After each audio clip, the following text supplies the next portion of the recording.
Olá, iniciamos mais um vídeo para mais um capítulo de A História, a Bíblia contada como uma só história do começo ao fim. Aqui neste canal eu te ajudo a ler a Bíblia de uma forma simples.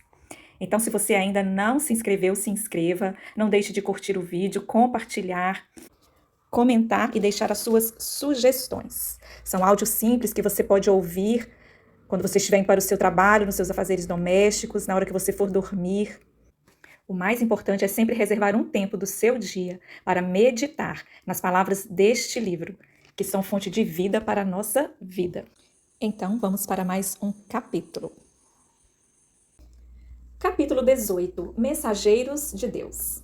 Ora, Elias, de Tibes, em Gileade, disse a Acabe: Juro pelo nome do Senhor, o Deus de Israel a quem sirvo, que não cairá orvalho nem chuva nos anos seguintes, exceto mediante a minha palavra.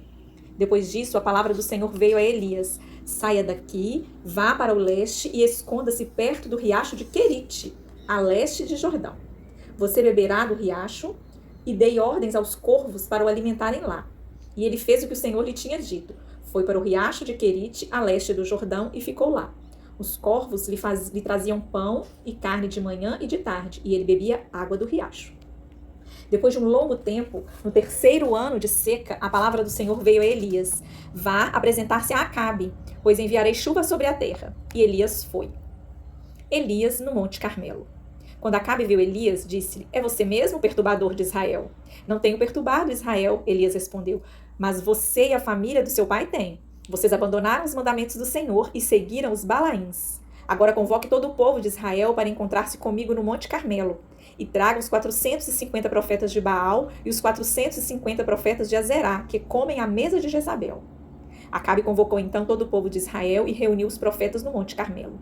Elias dirigiu-se ao povo e disse: Até quando vocês vão oscilar de um lado para o outro? Se o Senhor é Deus, digam-nos, mas se Baal é Deus, sigam-no. O povo, porém, nada respondeu. Então Elias disse: Eu sou o único que restou dos profetas do Senhor, mas Baal tem 450 profetas. Tragam 2 novilhos, escolham entre um deles, cortem-no em pedaços e o ponham sobre a lenha, mas não acendam o fogo. Eu prepararei o outro novilho e o colocarei sobre a lenha, e também não acenderei o fogo nela. Então vocês invocarão o nome do seu Deus, e eu invocarei o nome do Senhor. O Deus que responder com fogo, esse é Deus. Então o povo disse: O que você disse é bom. Então Elias disse aos profetas de Baal: Escolham um dos novilhos e preparem-no primeiro, visto que vocês são tantos. Clamem pelo nome do seu Deus, mas não acendam o fogo. Então eles pegaram o novilho que lhes foi dado e o prepararam. E clamaram pelo nome de Baal desde a manhã até o meio-dia. Ó Baal, responde-nos, gritavam. E dançavam em volta do altar que haviam feito. Mas não houve nenhuma resposta. Ninguém respondeu. Ao meio-dia, Elias começou a zombar deles. Gritem mais alto, dizia, já que ele é um Deus. Quem sabe ele está meditando ou ocupado ou até mesmo viajando. Talvez ele esteja dormindo e precise ser despertado. Então eles passaram a gritar ainda mais alto e a ferir-se com espadas e lanças, de acordo com o costume deles, até sangrarem. Passou o meio-dia e eles continuaram em transe até a hora do sacrifício da tarde. Mas não houve resposta alguma, ninguém respondeu e ninguém deu atenção. Então Elias disse a todo o povo: Aproximem-se de mim. O povo aproximou-se e Elias reparou o altar do Senhor que estava em ruínas. Depois apanhou 12 pedras, uma para cada tribo dos descendentes de Jacó, a quem a palavra do Senhor tinha sido dirigida, e disse: Seu nome será Israel. Com as pedras construiu um altar em honra ao nome do Senhor e cavou ao redor do altar uma valeta, na qual poderiam ser semeadas 2 medidas de sementes. Depois arrumou a lenha, cortou o novilho em pedaços e o pôs sobre a lenha. Então disse: Encham de água 4 jarras grandes e derramem-nas sobre o holocausto e sobre a lenha. Façam-no novamente, disse, e eles o fizeram. Façam-no pela 3ª vez, e ordenou, e eles o fizeram pela 3ª vez. A água escorria do altar, chegando a encher a valeta. À hora do sacrifício, o profeta Elias colocou-se à frente do altar e orou: Ó Senhor, Deus de Abraão, Deus de Isaque e de Israel, que hoje fique conhecido que tu és Deus em Israel e que eu sou teu servo, e que fiz todas essas coisas por ordem tua. Responde-me, ó Senhor, responde-me, para que este povo saiba que tu, ó Senhor, és Deus e que fazes o coração deles voltar para ti. Então o fogo do Senhor caiu e queimou completamente o holocausto, a lenha, as pedras e o chão, e também secou totalmente a água da valeta. Quando o povo viu isso, todos caíram prostrados e gritaram: O Senhor é Deus, o Senhor é Deus. Então Elias ordenou-lhes: prendam os profetas de Baal, não deixem nenhum deles escapar. E eles os prenderam, e Elias os fez descer ao riacho de Quizon, e lá os matou. E Elias disse a Acabe: vá comer e beber, pois já ouço o barulho da chuva pesada. Então Acabe foi comer e beber, mas Elias subiu até o alto do Monte Carmelo, dobrou-se até o chão e pôs o rosto entre os joelhos. Vá e olhe na direção do mar, disse ao seu servo. E ele foi e olhou. Não há nada lá, disse ele. 7 vezes Elias mandou: volte para ver. Na 7ª vez o servo disse: uma nuvem tão pequena quanto a mão de um homem está se levantando do mar. Então Elias disse: vá dizer a Acabe: prepare o seu carro e desça, antes que a chuva o impeça. Enquanto isso, nuvens escuras apareceram no céu, começou a ventar e a chover forte, e Acabe partiu de carro para Jezreel. O poder do Senhor veio sobre Elias, e ele, prendendo a capa com o cinto, correu à frente de Acabe por todo o caminho de Jezreel. Jezabel não costumava remoer suas derrotas. Quando a gana de lutar do próprio Acabe se esgotava, ele podia contar com Jezabel para continuar o ataque. Sua vontade de vencer superava qualquer dúvida que pudesse ter quanto ao fracasso do Monte Carmelo. Depois de confabular com Acabe, Jezabel renovou os seus esforços para destruir Elias. A fuga de Elias para Horebe. Ora, Acabe contou a Jezabel tudo o que Elias tinha feito e como havia matado todos aqueles profetas à espada. Por isso, Jezabel mandou um mensageiro a Elias para dizer-lhe: que os deuses me castiguem com todo o rigor se amanhã, nesta hora, eu não fizer com a sua vida o que você fez com a vida deles. Elias teve medo e fugiu para salvar sua vida. Em Berseba de Judá, ele deixou o seu servo e entrou no deserto, caminhando um dia. Chegou a um pé de giesta, sentou-se debaixo dele e orou, pedindo a morte. Já tive o bastante, Senhor, tira minha vida. Não sou melhor do que os meus antepassados. Depois deitou-se à sombra da árvore e dormiu. De repente, um anjo tocou nele e disse: levante-se e coma. Elias olhou ao redor e viu que ali, junto à sua cabeça, havia um pão assado sobre brasas quentes e um jarro de água. Ele comeu, bebeu e deitou-se de novo. O anjo do Senhor voltou, tocou nele e disse: levanta-te e coma, pois a sua viagem será muito longa. Então ele se levantou, comeu e bebeu. Fortalecido com aquela comida, viajou 40 dias e 40 noites, até chegar a Horebe, o monte de Deus. Em Horebe, entrou numa caverna e passou a noite. E a palavra do Senhor veio a ele: o que está fazendo aqui, Elias? Ele respondeu: tenho sido muito zeloso pelo Senhor, o Deus dos exércitos. Os israelitas rejeitaram a tua aliança, quebraram os teus altares e mataram os teus profetas à espada. Eu sou o único que sobrou, e agora também estão procurando matar-me. O Senhor lhe disse: saia e fique no monte, na presença do Senhor, pois o Senhor vai passar. Então veio um vento fortíssimo que soprou os montes e esmigalhou as rochas diante do Senhor, mas o Senhor não estava no vento. Depois do vento houve um terremoto, mas o Senhor não estava no terremoto. Depois do terremoto houve um fogo, mas o Senhor não estava nele. E depois do fogo houve um murmúrio de uma brisa suave.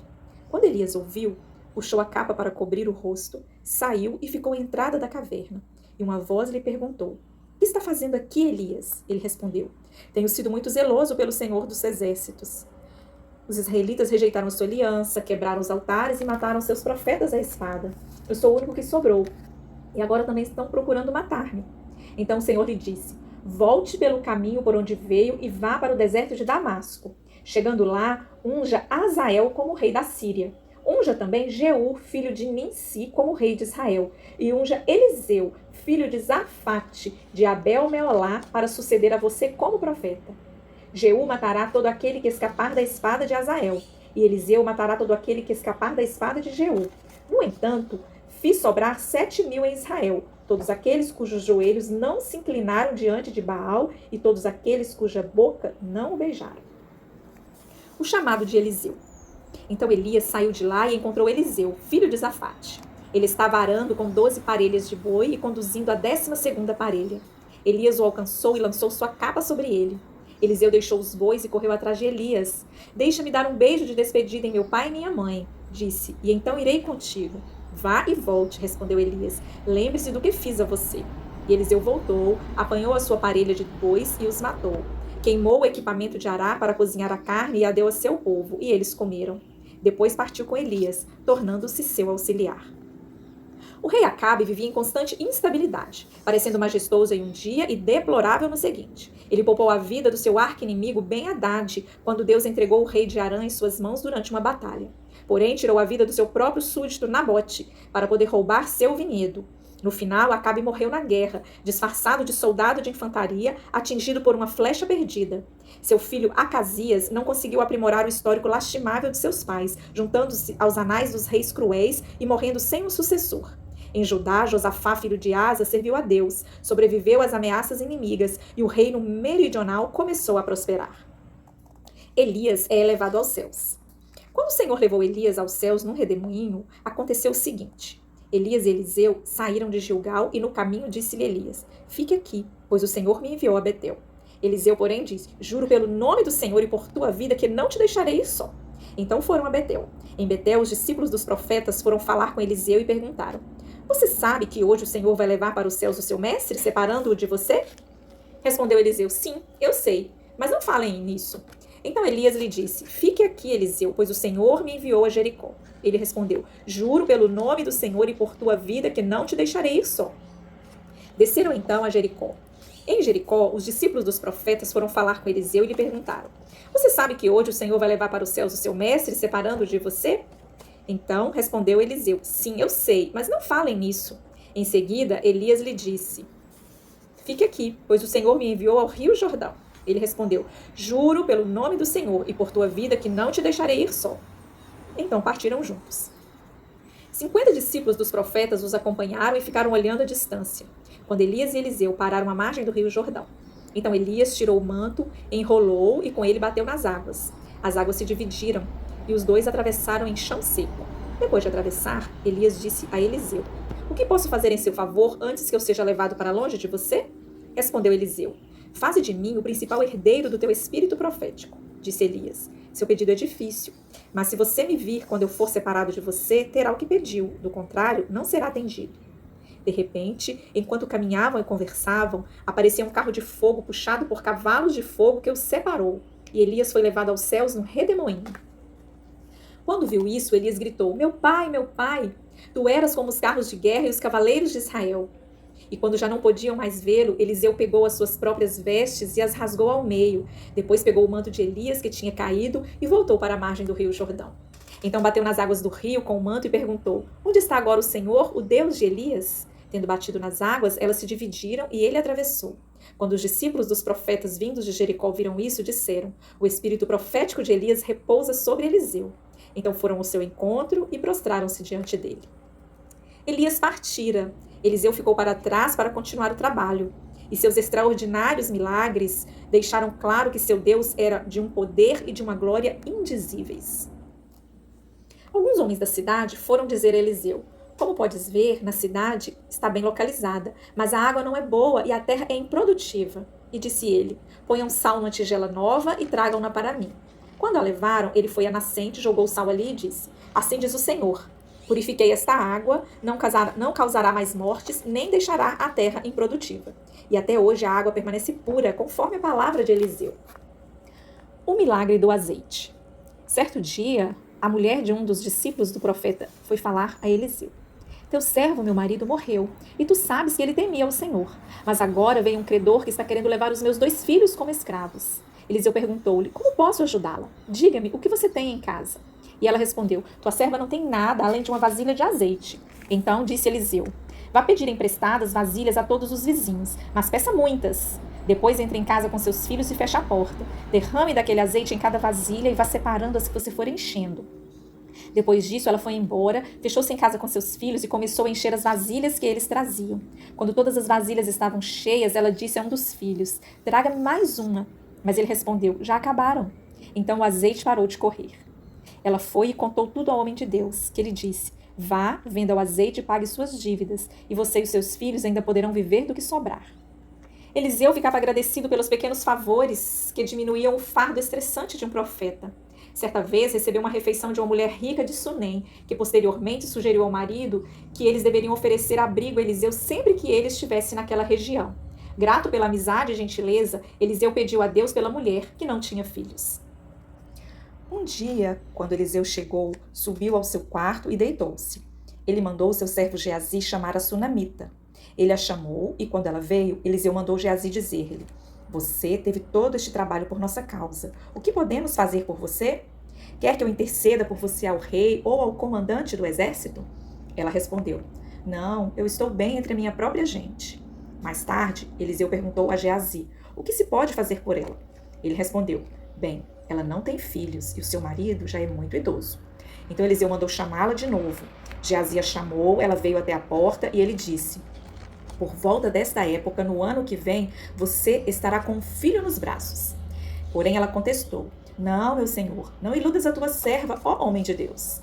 Mas como Eliseu lhe dissera, a mulher engravidou e no ano seguinte, por volta daquela mesma época, deu à luz um filho.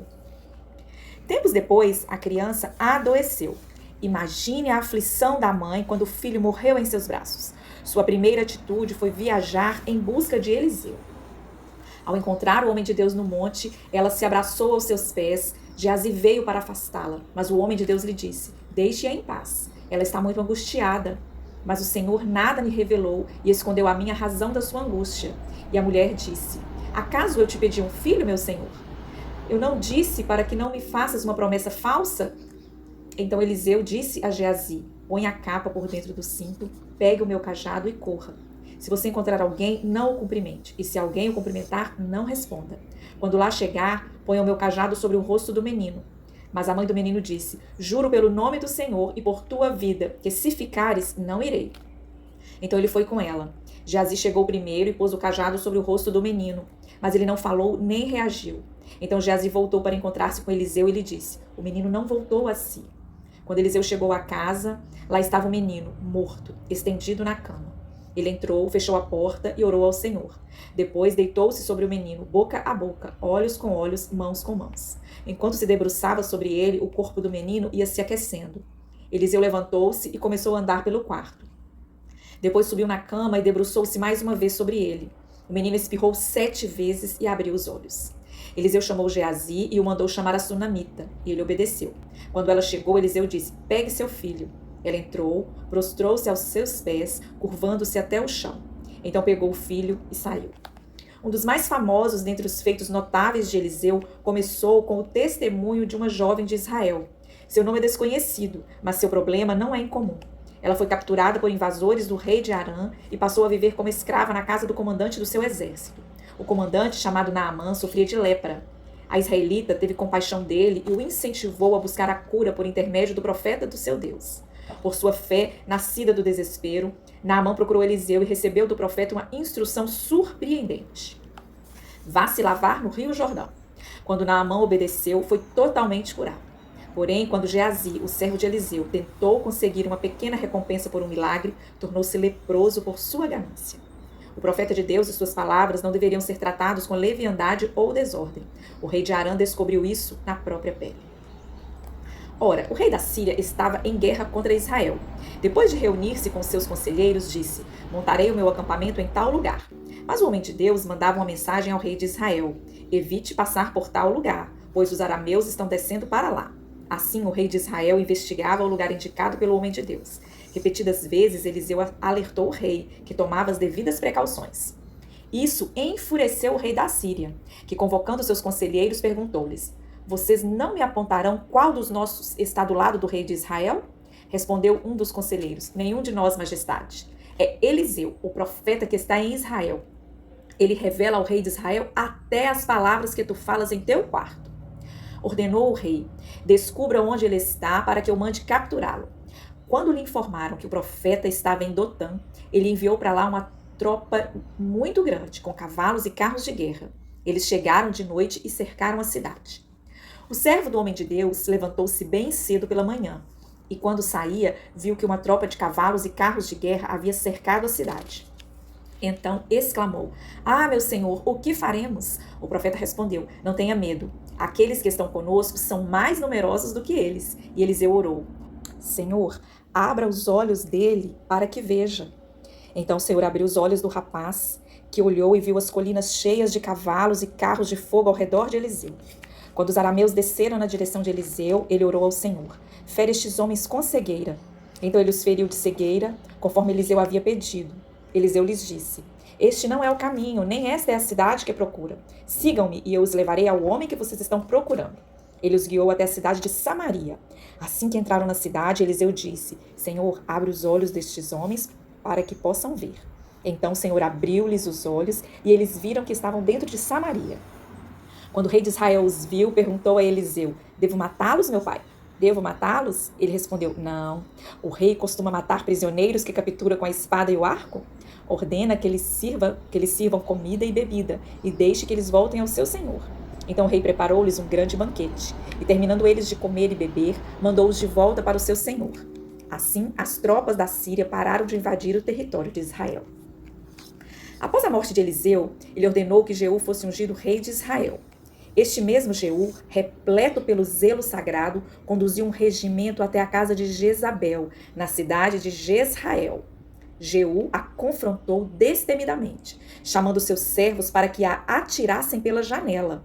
Assim, a mulher maldita morreu naquele mesmo dia, e em seguida, toda a prole de Acabe foi assassinada. Estes fatos marcaram o cumprimento da profecia que Eliseu fizera anos antes. Então Jeú desceu a sua espada sobre os sacerdotes do deus pagão Baal, pois, sem dúvida, a ameaça mais sutil e perniciosa de todas estava na subversão do culto ao verdadeiro Deus. Os altares de Baal precisavam ser destruídos para a segurança de Israel. Muitos reis passaram por Israel e Judá.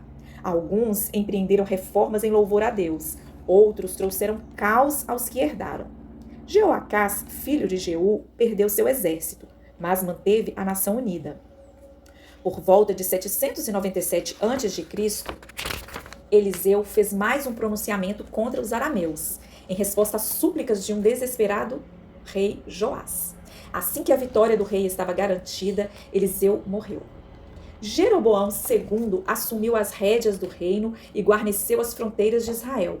No entanto, jamais fez o mesmo com a alma espiritual da nação. O culto a falsos deuses e a produção comercial de ídolos floresceram durante o seu regime. No decorrer deste período de prosperidade, um profeta surgiu com uma mensagem comovente de justiça e equidade. Palavras que Amós, criador de ovelhas em Tecoa, recebeu em visões a respeito de Israel, 2 anos antes do terremoto. Nesse tempo, Uzias era rei de Judá e Jeroboão, filho de Jeoás, era rei em Israel. Ouçam esta palavra que o Senhor falou contra vocês, ó israelitas, contra toda esta família que tirei do Egito. Escolhi apenas vocês de todas as famílias da terra. Por isso eu os castigarei por todas as suas maldades. Certamente o Senhor, o soberano, não faz coisa alguma sem revelar o seu plano aos seus servos, os profetas. Proclamem nos palácios de Asdod e do Egito. Reúnam-se nos montes de Samaria para verem o grande tumulto que há ali e a opressão no meio do seu povo. Eles não sabem agir com retidão, declara o Senhor. Eles que acumulam em seus palácios o que roubaram e saquearam. Portanto, assim diz o Senhor, o soberano. Um inimigo cercará o país. Ele derrubará suas fortalezas e saqueará os seus palácios. No dia em que eu castigar Israel por causa dos seus pecados, destruirei os altares de Betel. As pontas do altar serão cortadas e cairão no chão. O Senhor, o soberano, jurou pela sua santidade. Certamente chegará o tempo em que vocês serão levados com ganchos e os últimos de vocês com anzóis. Cada um de vocês sairá pelas brechas do muro e serão atirados na direção de Armon, declara o Senhor. Fui eu mesmo que dei a vocês estômagos vazios em cada cidade e a falta de alimentos em todo lugar. E mesmo assim vocês não se voltaram para mim, declara o Senhor. Muitas vezes castiguei os seus jardins e as suas vinhas, castiguei-os com pragas e ferrugem. Gafanhotos devoraram as suas figueiras e as suas oliveiras, e mesmo assim vocês não se voltaram para mim, declara o Senhor. Enviei pragas contra vocês, como fiz no Egito. Matei os seus jovens à espada, deixei que capturassem os seus cavalos, enchi os seus narizes com o mau cheiro dos mortos em seus acampamentos, e mesmo assim vocês não se voltaram para mim, declara o Senhor. Por isso ainda o castigarei, ó Israel, e porque eu farei isso com você, prepare-se para encontrar-se com o Deus, ó Israel. Busquem o Senhor e terão vida. Do contrário, ele irromperá como um fogo entre os descendentes de José e devastará a cidade de Betel, e não haverá ninguém ali para apagá-lo. Busquem o bem, não o mal, para que tenham vida. Então o Senhor, o seu Deus, o Deus dos exércitos, estará com vocês, conforme vocês afirmam. Odeiem o mal, amem o bem, estabeleçam a justiça nos tribunais. Talvez o Senhor, o Deus de Israel, tenha misericórdia do remanescente de José.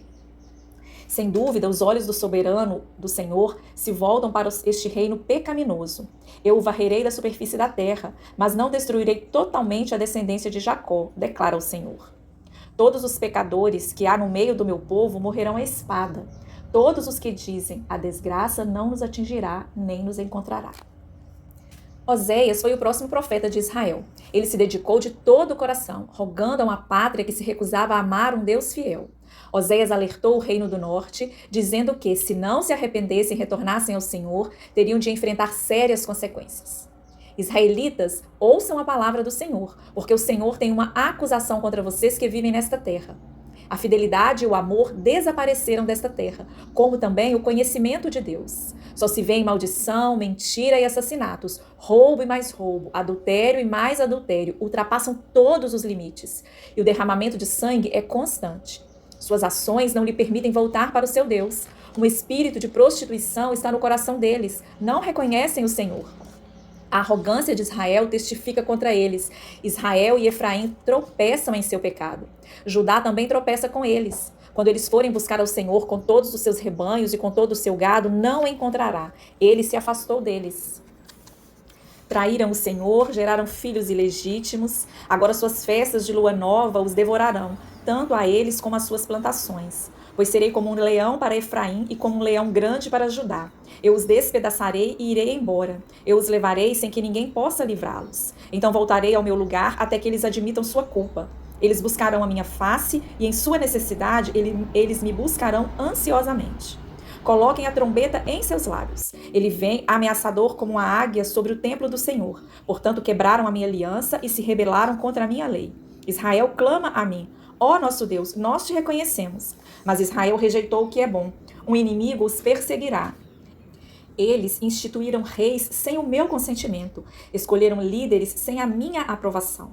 Com prata e ouro fizeram ídolos para si, para sua própria destruição. Doravante, ele se lembrará da impiedade deles e castigará os seus pecados. Eles voltarão para o Egito. Israel esqueceu o seu Criador e construiu palácios. Judá fortificou muitas cidades, mas sobre as suas cidades enviarei fogo que consumirá suas fortalezas. Os dias de castigo vêm. Os dias de punição estão chegando. Que Israel o saiba.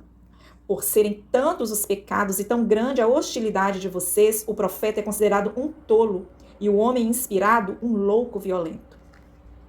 Oséias sabia, por experiência própria, que Deus não daria as costas àqueles que confessassem sua avareza, ódio e orgulho.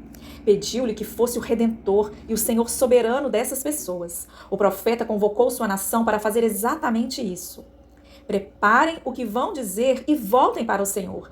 Peçam-lhe, perdoa todos os nossos pecados e, por misericórdia, recebe-nos, para que te ofereçamos o fruto dos nossos lábios. Embora os profetas tivessem alertado o povo, o reino setentrional de Israel não lhe deu ouvidos. As pessoas endureceram seus corações e continuaram se recusando a adorar o único e verdadeiro Deus digno de adoração. Os reis de Israel conduziram o povo ao caos espiritual e social. Entre Jeroboão II e Oséias houve uma série de 5 outros reis, conhecidos por fazerem mal aos olhos do Senhor.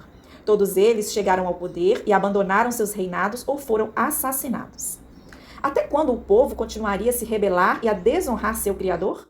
A nação de Israel não tardou a colher as consequências do seu pecado.